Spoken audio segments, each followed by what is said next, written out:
एक ऐसा दरंदा जो मरी हुई औरतों के साथ बदफेली करता था। वो एक ऐसा गुनाह करता था जिसकी कभी भी उसको माफी नहीं मिल सकती थी। उसने कितनी औरतों के साथ जुना किया और उसका क्या इंजाम हुआ, अल्लाह का अजाब उस पर किस तरह नाजिल हुआ। आज की इस वीडियो में हम आपको सारी कहानी बताएंगे। उस मोहल्ले में जिस किसी औरत की भी मौत हो जाती, वो छुप कर उसको देखता रहता। जब सब लोग उसे कब्र में उतार कर चले जाते तो वो छुप कर आता और आकर औरत की लाश को निकालता और उसके साथ बदफेली करता। ऐसे करते उसे बहुत दिन गुजर गए। हम आपको कहानी की तफसील बताते हैं। शहर के मजाफात में एक कदीम कब्रिस्तान था जो तारीख के बोझ तले दब चुका था।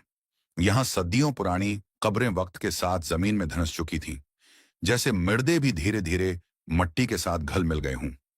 कतबे जो कभी किसी की शनाख्त का वाहिद निशान थे, अब मिट्टी और काई में छिप चुके थे।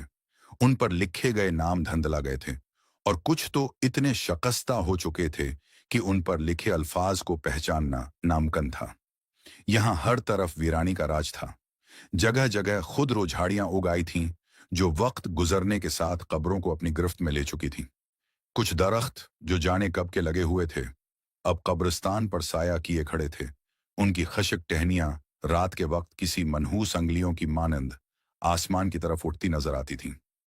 हर गुजरते दिन के साथ ये जगह मजीद परासरार होती जा रही थी, जैसे जमीन अपने बासियों को मजीद गहराई होती जा रही थी, मैं खींच रही हूं। दिन के वक्त ये जगह सनसान मगर किसी हद तक महफूज महसूस होती थी, जैसे बस एक आम सी वीरान जगह हो। कुछ परिंदे दरख्तों पर बसीरा करते और हवा के हल्के झोंके कब्रों पर गरे सूखे पत्तों को हल्की सरसराहट के साथ इधर उधर बिखेर देते। मगर जैसे ही सूरज मगरिब की तरफ झुकने लगता, ये सारी फजा बदलने लगती। जैसे ही शाम का साया गहरा होता, कब्रिस्तान पर एक अजीब सी वहशत तारी हो जाती। हुआ की सरसराहट भारी होने लगती और एक नामालूम खौफ दीवारों से रिसने लगता, जैसे कोई नादीदा आंखें हर आने जाने वाले को घूर रही हूं। जैसे ये जमीन उन अजनबी कदमों को पसंद न कर रही हो जो इसके सुकून को तोड़ने आए हों। यहाँ कोई आम इंसान है नहीं है, नहीं है, न ज्यादा देर तक नहीं ठहरता था। मकामी लोग कब्रिस्तान के करीब से भी गुजरने से कुतराते, खासकर रात के वक्त। बुजुर्गों का कहना था कि यहाँ की जमीन भटकी हुई रूहों की आमाजगाह है और जो इस जमीन के सुकून को बर्बाद करता है वो कभी भी चैन से नहीं रह सकता। मगर इरसलान जो इसी कब्रिस्तान के करीब पला बढ़ा था, उन कहानियों को महज दिहाती तौहमात समझकर नजरअंदाज कर देता। जहां दूसरे लोग खौफजदा होकर शाम ढलने से पहले ही अपने घरों को लौट जाते, वहीं अरसलान को इस वीरान जगह में एक अजीब सा सुकून महसूस होता, जैसे कोई नादीदा ताकत उसे वहां खींच रही हो। बचपन ही से वो उन कब्रों के दरमियान वक्त गुजारना पसंद करता था। उसे वहां की खामोशी, हवा में बसी मिट्टी की खुशबू और दरख्तों के पत्तों की सरसराहट में एक अनोखा सहर महसूस होता। कभी कभार वो पुरानी कब्रों के करीब जाकर जमीन पर हाथ फेरता, जैसे वो उन कहानियों को महसूस करने की कोशिश कर रहा हो जो इन मिट्टी के नीचे दफन थीं। वो कब्रों पर लगे शकस्ता कतबे पढ़ता, नामों को दोहराता और तसव्वुर करता कि इन लोगों की हैं जिंदगियां कैसी रही होंगी, कैसे वो दुनिया में आए, कैसे उन्होंने जिंदगी गुजारी और फिर किस तरह मिट्टी का हिस्सा बन गए। दूसरे बच्चे खेलकूद में मसरूफ होते, मगर इरसलान की दिलचस्पी हमेशा कब्रिस्तान के सनसान रास्तों, दरख्तों के साए और कब्रों के दरमियान बहती हुआ में रही। वो अक्सर घंटों वहां बैठा रहता और जब सूरज गुरूब होता है होने लगता तो भी वापसी की जल्दी न करता। लोगों ने उसे कई बार समझाया, कुछ ने खौफ दिलाने की कोशिश भी की कि रात के वक्त कब्रों के बीच भटकती रूहें बेचैन हो जाती हैं, मगर वो हमेशा हंसी में टाल देता। ये कशिश दिन बदन बढ़ती गई। अब वो सिर्फ दिन में नहीं बल्कि रात की तारीकी में भी वहां जाने लगा। पहले पहल तो वो सिर्फ कब्रिस्तान की बैरूनी हुदूद में टहलता, मगर जल्द ही वो गहराई में जाने लगा, इन कब्रों के दरमियान जहां कोई कदम रखने की हिम्मत नहीं करता था। उसके लिए ये जगह अब है महज एक कब्रिस्तान नहीं रही थी, ये उसका एक राज बन चुकी थी। एक ऐसी जगह जहां वो खुद को सबसे ज्यादा जिंदा महसूस करता था। उर्सलान एक आम बच्चा नहीं था, वो हमेशा दूसरों से मुख्तलिफ था। खामोश, गुमसुम और तन्हाई पसंद। जहां दूसरे बच्चे गलियों में खेलते, पतंगे उड़ाते या नदी किनारे जाकर पानी में छींटे मारते, वहीं अरसलान घंटों कब्रिस्तान में जाकर बैठा रहता। उसे खेल कूद में कोई दिलचस्पी न थी,